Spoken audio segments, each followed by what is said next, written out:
So YouTube randomly showed me a War Thunder video. So now I'm into tank. So that's pretty cool. But not just any tank, it's a Swedish tank. Now the interesting thing about the Swedish tanks in this game is that for armor, they don't really have it. They don't really worry themselves that much about it. At least in the low tiers. I mean, take a look at this tank. Notice how two of the crew operators are just dangling their heads outside of the tank. Now, these aren't the designated glue eaters. These is actually the radio operator and the commander that you're seeing right here. So if your officer's doing this, tank's probably not very good. Fucking really? Luckily, the devs compensated for this by giving the Swedes ammo that can penetrate a mountain. With discarding sabos, you can basically just hit a target wherever the hell you want and it'll go through. And that's nice. After playing the American tanks, I'm a big fan of not having to deal with that bullshit anymore, which is quite convenient. The only downside is they don't have a good post-pen effect, meaning that after they punch a hole in things, they might not hit anything vital. Now this is compensated for the fact that the game gives you an X-ray in your top right corner, so you can very easily locate where the ammo rack is and just shoot it.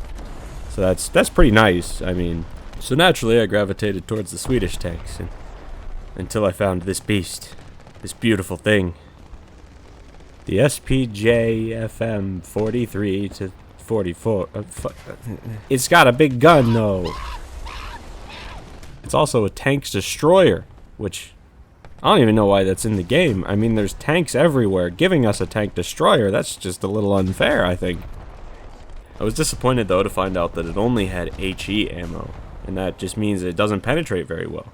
That's disappointing, but apparently that doesn't matter, because the game also has this thing where if you just hit something hard enough with an explosion, it dies. Which, I mean, it checks out, I guess. It doesn't really have to aim, it just has to hit them. Oh, was that a shot to the tread? Well, that's a shame. It'll one-hit kill most of anything, and anything that doesn't one-hit kill, it'll severely cripple to the point where it's almost depressing to look at. I mean, look at this guy. What is he doing? Oh yeah, I'm sure that's gonna help, buddy. Yeah.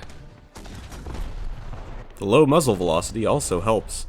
It seems like it would hurt the gun, but this allows you to lob projectiles over barriers, so you can hit things that can't hit you. That's fun. Now this is a situation you don't want to be in. Look at this, my tread's gone, I can't turn the gun, I'm reloading, which takes 10 years. I'm just gonna go play with airplanes now. My tank's still there. Alright.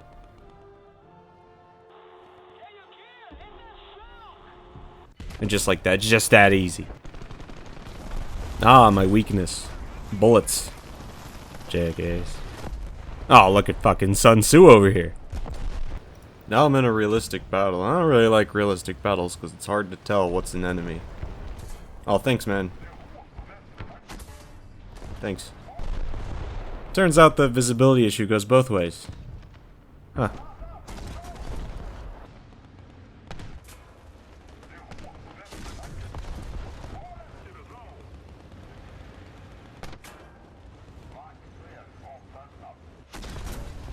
Kind of like an RB now.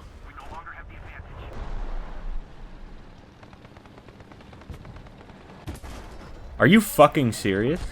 The team indicator lined up with the enemy? I thought he was... Alright, now, realistic battles are actually pretty trash. I really think arcade is really where it's at. I think arcade is really the true test of skill, because, you know, you don't get really, you don't get lied to. You know,